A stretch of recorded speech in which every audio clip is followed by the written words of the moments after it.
wanawake mliolewa mnisikilize kwa makini. Hii sio ile miaka ya mume wako akikugusa unamwambia niachie. Kwa sababu kitu unachomkatalia wewe anaweza kukipata bure TikTok. Anaweza kukipata bure Instagram. Anaweza kukipata bure Facebook.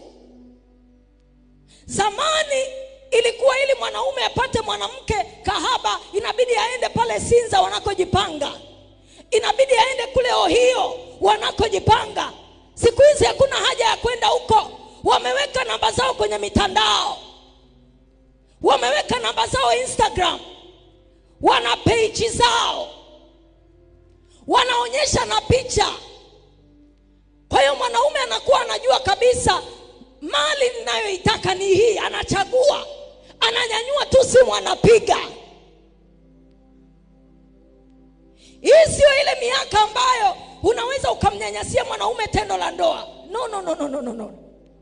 Kwa sababu what you are making scarce in the house is available for free outside there. Very easy. Hii sio miaka ya kufanya tendo la ndoa liwe la kutafuta la kuhangaika. Sio miaka hii. If you are a wise woman, make sure your husband does not go out of the house horny. Make sure your husband does not go outside the house hungry. Make sure you are feeding him and make sure he is always full. Kwa sababu what you are making scarce in the house is cheaply available outside there.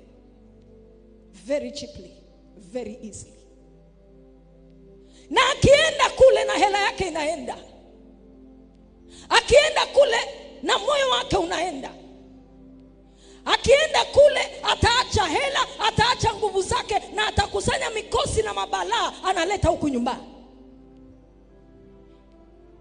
Kwa sababu akishaenda kule na wale pia wanatumia dawa.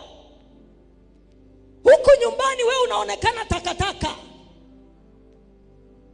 Dharau inaingia, mikosi inaingia, magomvi yanaingia, mabalaa yanaingia, magonjwa yanaingia.